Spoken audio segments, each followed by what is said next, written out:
Oke. Bismillahirrahmanirrahim. Assalamualaikum warahmatullahi wabarakatuh. Kembali lagi kita berjumpa di dalam media sosial ini. Mungkin akan saya share di IGTV ataupun YouTube, karena yang kemarin sempat overtime, sempat kelebihan karena durasi di IGTV cuma 15 menit, sedangkan video yang kemarin tuh sekitar 18 menit. Jadi terpaksa saya cepatkan, jadi suaranya ejipman gitu. Nama saya Surya Widianto Gumelar dengan nomor induk mahasiswa 2020007100032 dari Komunikasi Penyiaran Islam. Di kesempatan kali ini kita akan kembali meresum dari mata kuliah Psikologi Komunikasi Dakwah. Resum kali ini ada 4 materi yang akan kita bahas, mulai dari materi yang kita mulai dari lanjutan yang kemarin, yaitu kemarin resum sebelumnya adalah 3-5, resum yang sekarang adalah materi ke-6 sampai dengan 9, 6, 7, 8, 9 ya, 4 materi. Oke, materi yang pertama itu tentang Islamic Communication Quotient. Apa sih? Kok kayaknya nggak jelas istilah-istilah Inggris ya? Islamic Communication Quotient, atau yang sering dikenal dengan istilahnya itu kecerdasan komunikasi, adalah teori bahwa komunikasi adalah keterampilan yang berbasis perilaku yang dapat diukur dan dilatih. Jadi bukan sesuatu yang itu sudah ada, cuman itu bisa dilatih, sehingga itu akan timbul pada setiap orang yang mau melatihnya berulang-ulang. Adapun dalam Islam, Umar bin Khattab berkata, seseorang bisa jadi di dalam dirinya ada 9 akhlak baik dan akhlak buruk, tetapi yang satu ini mengalahkan yang 9 dalam dirinya, maka takutlah pada kegelinciran lisan. Begitu bahayanya lisan sehingga mengatakan amal yang lain. Orang bijak berkata, seorang dalam diketahui sifatnya melalui ucapannya atau lisan. Hal ini sangat berkaitan dengan komunikasi antara komunikasi verbal dengan bahasa dan komunikasi nonverbal menggunakan simbol atau istilah-istilah gerakan itu. Mereka menilai komunikasi yang sangat sensitif adalah komunikasi verbal, karena pembicaranya itu disebut komunikator dan pendengarnya disebut komunikan. Jadi sekarang nih posisinya saya sebagai seorang komunikator, saya yang pembicara, saya yang menyampaikan materi, atau saya yang berbicara di media sosial yang teman-teman lihat ini. Lalu pendengarnya itu teman-teman yang nonton video ini itu disebut komunikan.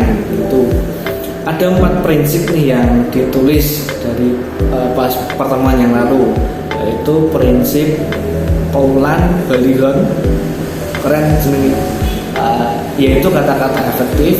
Tujuannya itu untuk meminimalisir kesalahpahaman, karena faktanya kita sering salah paham dalam komunikasi. Penyebabnya itu bisa beragam, mulai dari perbedaan latar belakang, nilai, pendidikan budaya, pengalaman, sampai perbedaan jenis kelamin atau gender. Sebenarnya gender dan jenis kelamin berbeda ya. Itu bisa kita bahas lain waktu. Kita dapat mencontoh Rasulullah dalam berkomunikasi.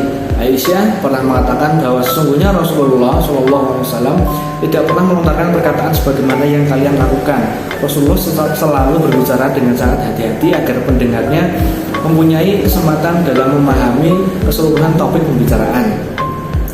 Lalu yang kedua ada prinsip Qolan Masyuran, yaitu kata-kata yang pantas mudah dicerna. Yang ketiga ada prinsip Qaulan Layinan, yaitu berbicara dengan lemah lembut. Kita sebagai komunikator harus juga mempunyai kemampuan untuk mengungkapkan kebenaran dan arahan yang baik dengan cara lemah lembut yang tadi, yang sesuai dengan prinsip ketiga ini. Lalu yang keempat itu ada prinsip Qaulan Ma'rufan, yaitu komunikasi yang baik, ma'ruf. Komunikasi yang baik itu sejatinya yang sejalan dengan kaidah-kaidah yang diajarkan oleh kita dalam Islam. Maksudnya komunikasi yang baik di mata Allah juga baik di mata manusia itu. Selanjutnya, nah ini kita bahas mengenai tadi komunikan. Komunikan itu adalah teman-teman yang mendengar. Posisinya adalah teman-teman yang mendengar, yang menonton video yang sekarang ini teman-teman nonton, ya ini. Gitu. Itu termasuk komunikan, yang termasuk komunikan ialah misalnya nih contoh yang tadi teman-teman sekarang yang menonton video, lalu ada anak kecil peserta seminar. Kenapa anak kecil? Karena mayoritas anak kecil itu lebih sering mendengar, lebih sering melakukan sesuatu yang ia dengar. Misalkan ia sering mendengar kata-kata apa sih ketika dia masih kecil, nah itu akan menjadi hal yang dia ingat. Atau bahkan misal tuh bayi, dia akan mengucapkan kata pertamanya itu adalah kata yang sering dia dengar. Misalkan kata yang sering dia dengar adalah ibu, ya maka kata pertamanya adalah ibu. Lalu contoh lain ada peserta seminar tadi, lalu ada penonton dan membaca media atau penerima pesan yang disampaikan oleh komunikator atau penyambut pesan. Perangkat jasmaniah menjadi sarana komunikator untuk menyampaikan isi pernyataan sampai kepada dirinya dan diterima oleh perangkat rohaniah yang terdiri dari akal, hati, dan nurani. Itu gimana? Ayo, ya begitulah. Proses komunikasi dalam diri komunikan. Selanjutnya itu proses komunikasi ini ditandai dengan adanya isi pernyataan yang diterima oleh komunikan, perangkat jasmaniah, komunikan alat indera. Jadi salah satu prosesnya itu ditangkap oleh alat indera kita, seperti telinga, mata, itu saling bersinkronasi agar data komunikasi yang bisa diberikan oleh komunikator itu sampai kepada komunikan. Kesimpulannya, di materi yang ke-6 ini tentang komunikasi quotient atau kecerdasan komunikasi, itu merupakan kecerdasan dalam berkomunikasi, di mana komunikator terlihat dapat menyesuaikan pembahasan pembicaraannya dengan berbagai sifat halayak sesuai dengan tempatnya, dan juga memiliki karakter yang dapat mencerminkan sifat dan kepribadian dari komunikator supaya dapat terekam dengan baik oleh sang penerima pesan. Nah, nanti materi-materi selanjutnya itu juga tidak kalah menarik. Tentunya ini sangat relevan sekali dengan apa yang terjadi pada saat ini, terutama pada saat ini tuh muncul sesuatu yang sangat erat kaitannya dengan branding. Karena itu juga baru muncul, istilah-istilahnya itu muncul di zaman milenial sekarang ini gitu. Materi yang ketujuh itu tentang personal branding, proses membangun personal publik Anda untuk audiens target. Personal branding ini mengacu pada proses pembangunan personal publik untuk mempromosikan diri, karir, dan pencapaiannya sebagai sebuah merek. Personal branding merupakan proses mengembangkan dan mempertahankan reputasi dan kesan individu. Jadi bisa dikatakan jika personal branding ini merupakan cara kita dalam mempromosikan diri kita sendiri. Dalam hal ini bisa dalam bentuk keterampilan, pengalaman, kepribadian yang akan menjadi dasar tentang bagaimana kamu atau kita membangun personal branding. Kita harus bisa mengombinasikan di antara hal-hal tersebut untuk menciptakan diri kita agar dikenal orang lain gitu. Makanya kemarin saat kita melakukan kelas di kelas PKD itu saya kalau nggak salah itu menanyakan atau ada orang lain yang menanyakan bagaimana sih bentuk personal branding gitu. Maka kemarin muncul jawaban juga seperti ini. Diam pun kita menjadi orang yang mendiam itu adalah personal branding. Personal branding tidak melulu harus orang yang ahli dalam melakukan sesuatu. Itu memang mayoritas yang ada. Cuman ketika kita menjadi sedang mendiam atau tidak bisa melakukan apa-apapun, itu sebenarnya sudah personal branding. Maka personal branding kita, branding orang tersebut tuh adalah orang yang tidak bisa melakukan apa-apa. Itu brandingnya.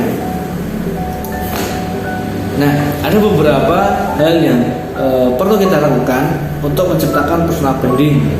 Yang pertama adalah pengembangan kepercayaan. Kenapa harus melakukan hal ini, mengembangkan kepercayaan?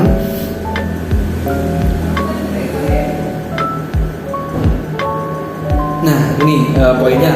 Singkatnya, ini adalah hal-hal yang memotivasi dan mendorong orang untuk sukses membangun branding pada diri kita sendiri, membuat orang merasa nyaman saat bekerja dengan kita. Itu juga membuat kepercayaan kepada rekan kerja kita, memiliki branding yang baik, juga menciptakan niat yang jelas dan tulus, yang merupakan kunci untuk menumbuhkan kepercayaan. Orang yang merasa lebih nyaman saat bisa menebak apa yang bisa dilakukan seseorang. Ketika orang-orang mengetahui reputasi seseorang, mereka akan merasa nyaman bekerja sama dan memberi tanggung jawab atas kebutuhannya.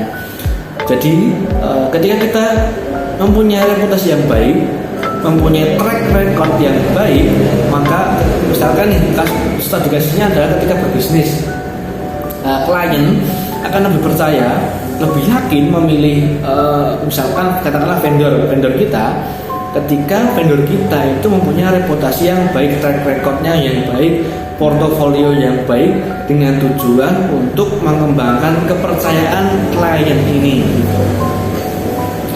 Lalu yang kedua, ini nyambung, yaitu yang kedua membangun motivasi. Seperti kegiatannya bentuknya itu dengan membangun koneksi di berbagai bidang.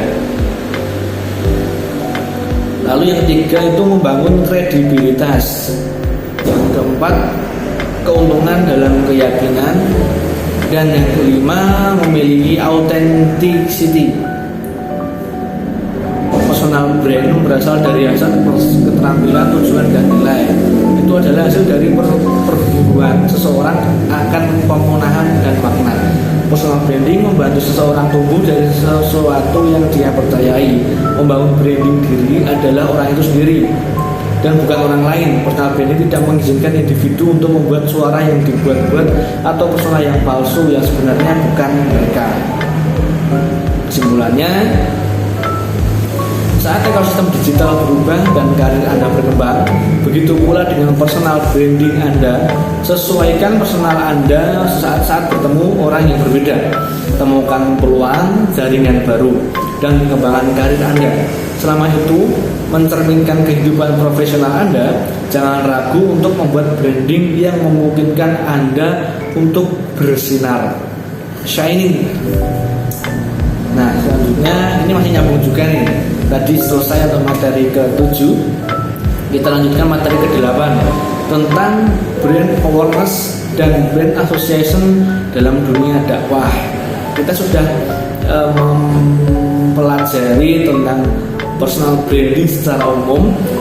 Selanjutnya kita sambungkan, kita kaitkan dengan kewajiban kita seorang muslim, yaitu berdakwah.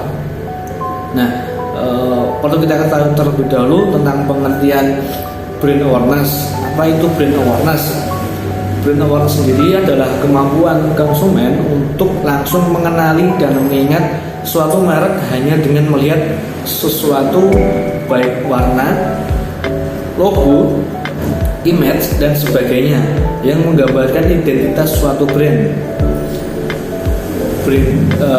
Selanjutnya branding sendiri adalah sebuah proses atau usaha yang berguna untuk memberikan makna pada produk atau jasa. Artinya selaku pemilik brand, kita perlu menciptakan image yang baik dan kuat ke dalam ingatan masyarakat, sekaligus menjadi strategi yang bisa dirancang oleh perusahaan untuk membantu proses identifikasi dengan cepat.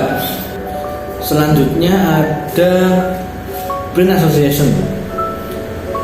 Brand association atau asosiasi merek adalah kesan yang melekat dalam benak seseorang begitu melihat objek yang berhubungan dengan suatu produk, barang, ataupun jasa tertentu. Yang dikedepankan di sini adalah merek, sehingga banyak pemilik produk yang menuliskan merek dan logonya dengan cara semenarik mungkin supaya dapat diingat dengan mudah oleh para konsumen sejak pengalaman interaksi pertama. Mungkin contohnya yang sering kita salah pahami sebenarnya itu adalah pasta gigi. Kita sering menyebut pasta gigi ketika kita menggunakannya adalah odol. Padahal odol sendiri itu adalah sebuah brand sendiri, bukan nama barang, tapi itu adalah merek produk odol. Padahal pasta giginya Pepsodent ataupun Costap, tapi menyebutnya itu tuh odol. Lalu ada lagi Orson, ada yang tahu Orson lah. Orson sirup Orson gitu. Orson itu merek, bukan barangnya, nama barangnya sirup, tapi mereknya itu Orson. Lalu dampak brand association terhadap bisnis. Yang pertama tentang respon konsumen. Yang perlu diperhatikan adalah respon yang dimaksud tidak selalu bermakna positif, karena bisa jadi konsumen akan mengasosiasikan sebuah produk dengan kesan yang kurang bagus atau negatif. Kesan buruk tersebut juga bisa terjadi karena adanya pemberitaan yang kurang baik tentang sesuatu perusahaan bisnis. Yang kedua, pilihan untuk strategi pemasaran produk. Dampaknya tadi. Yang ketiga, yang kedua pilihan untuk strategi pemasaran produk. Setelah kita yakin dengan barang yang kita miliki, maka ada baiknya untuk menentukan langkah yang itu untuk semakin memperkuat efek asosiasi merek tersebut dengan melakukan iklan atau menyewa jasa brand ambassador dengan cara endorse. Yang ketiga, memprediksi keuntungan dan kerugian. Dampak brand sosial yang ketiga yaitu dengan mempelajari dan memaksimalkan efek asosiasi merek tersebut, maka akan dapat dengan mudah mengamati perkembangan bisnis Anda. Otomatis juga dapat memberikan apakah bisnis tersebut akan mendapatkan profit yang besar atau malah akan tertimpa kerugian.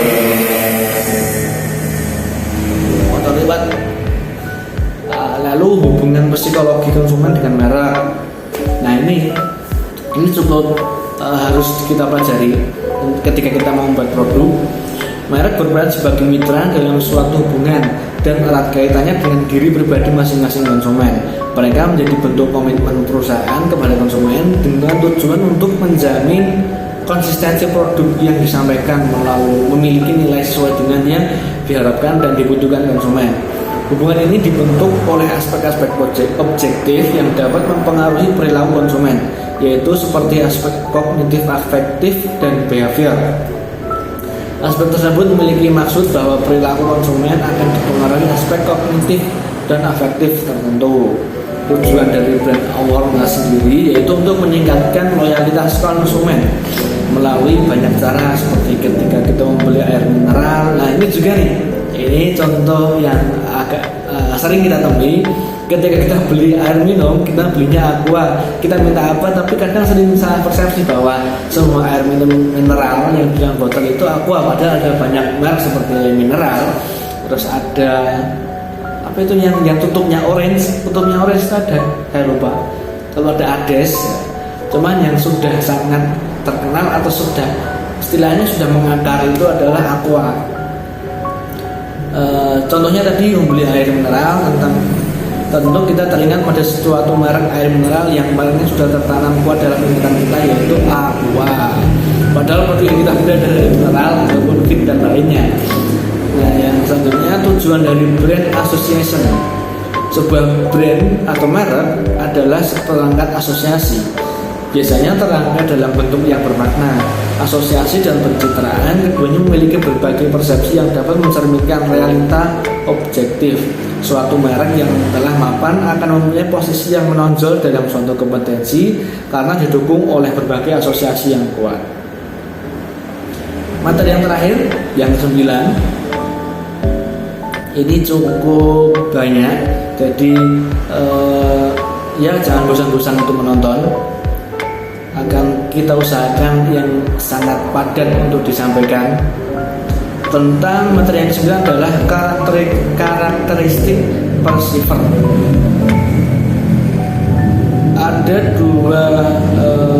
Ada beberapa teori sih tentang tentang faktor yang mempengaruhi persepsi seseorang. Yang pertama ini disampaikan oleh Miftah Toha. Ada 2 faktor yang mempengaruhi persepsi seseorang, yaitu internal dan eksternal. Internalnya itu terdiri dari 1, pemahaman atau belajar learning, yang kedua motivasi, yang ketiga kepribadian. Lalu faktor eksternalnya itu ada intensitas. Prinsip intensitas dari suatu perhatian dapat dinyatakan bahwa semakin besar intensitas stimulus dari luar, layaknya semakin besar pula hal-hal yang dapat dipahami. Lalu ada faktor eksternal yang kedua, ada faktor ukuran. Lalu ada keberlawanan atau kontras. Yang keempat itu pengulangan, kelima gerakan, dan yang keenam baru atau familiar, bahwa baik situasi eksternal yang baru maupun yang sudah dikenal dapat dipergunakan sebagai penarik perhatian. Lalu ada lagi teori dari Robbins. Ayo, siapa Robbins? Nah, ini juga saya kurang tahu, mungkin nanti bisa dicari lagi siapa itu Robbins. Persepsi ini melibatkan oleh orang yang melihat atau menilai persifat dan orang yang dilihat atau dinilai bersifat. Persepsi sosial dipengaruhi oleh beberapa faktor sebagai berikut. Dalam karakteristik persifat dikenal beberapa istilah. Jadi persifat sendiri itu adalah orang yang menilai atau melihat. Orang yang menilai atau melihat. Orang yang melihat untuk saat ini mungkin kondisinya adalah teman-teman yang nonton di video, itulah teman-teman yang sebagai orang yang melihat dan menilai saya membawakan materi bagus atau tidak, karena saya cuma baca sedikit guyon ya biasa. Dan orang yang dilihat atau dinilai persifat itu saya, berarti persifat saya menyampaikan materi ya tadi nyambung sebagai orang komunikator. Persepsi sosial ini dipengaruhi oleh beberapa faktor sebagai berikut. Yang pertama, karakteristik yang mempersepsikan bersifat tadi dari teman-teman. Yang kedua, karakteristik dari yang dipersepsikan, yaitu saya. Yang ketiga, konteks situasi konteks. Selanjutnya ada beberapa karakteristik karakter persifat. Yang pertama, faktor-faktor yang mempengaruhi persepsi. Wah, ini teori baru, salah baca. Yaitu yang pertama, pihak pelaku persepsi atau persifat.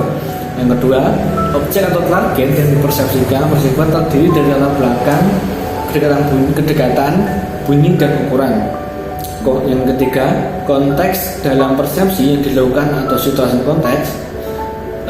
Situasi dalam konteks mencakup waktu, keadaan atau tempat kerja, dan keadaan sosial. Lalu ada pihak pelaku persepsi atau persifat.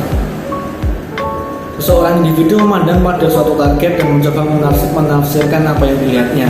Kemudian penafsiran itu dipengaruhi oleh karakteristik pribadi dari pelaku persepsi itu sendiri. Di antara karakteristik pribadi yang mempengaruhi persepsi adalah sikap, motif, kepentingan atau minat, pengalaman masa lalu, dan pengharapan. Di antara lain juga ada tentang sikap, motif, kepentingan atau minat, pengalaman masa lalu, pengharapan.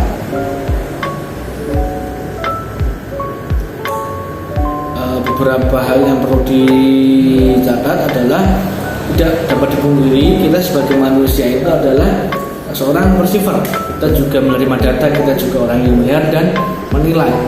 Dan salah satu cara untuk memahami sifat-sifat manusia adalah dengan menganalisis kembali prinsip-prinsip dasar yang merupakan salah satu bagian dari manusia sendiri. Di antaranya, yang pertama, manusia itu berbeda perilakunya karena kemampuannya tidak sama. Orang A dengan B berbeda, bahkan kembar pun mempunyai kemampuan yang berbeda. Anak kembar itu juga tidak 100% sama. hanya kembali identik. Mungkin kita sudah membedakan secara fisik, cuman akan tetapi kemampuannya itu bisa berbeda. Yang kedua, manusia mempunyai kebutuhan yang berbeda. Yang ketiga, orang berpikir tentang masa depan dan membuat pilihan tentang bagaimana bertindak. Yang keempat, seseorang memahami lingkungan dalam hubungannya dengan masa lalu dan kebutuhannya. Yang kelima, seseorang mempunyai reaksi-reaksi senang atau tidak senang afektif. Banyak faktor yang menentukan sikap dan perilaku seseorang. Yang keenam,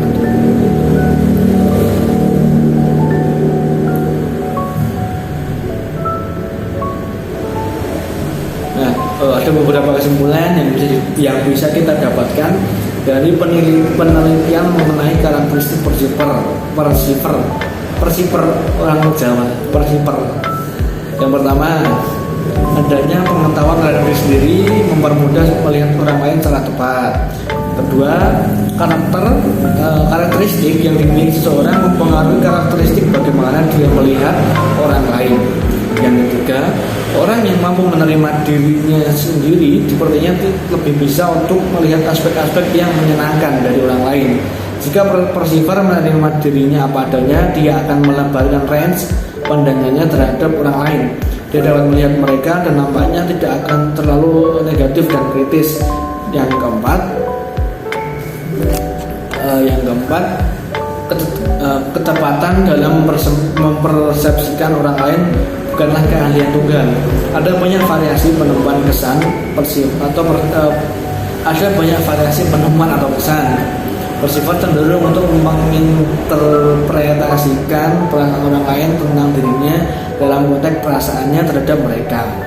Itu. Ya, sekayaknya itu yang bisa saya sampaikan. Mungkin video ini akan ditayangkan di YouTube karena mengingat batasan dari IGTV itu cuma 15 menit, jadi ini kayaknya tidak cukup karena sudah 27 menit lebih. Oke, teman-teman, itu tadi adalah presentasi atau saya cuma membacakan materi yang sudah dirangkum sih. Silakan menikmati video yang sudah saya buat. Jika kurang puas bisa buat sendiri saja.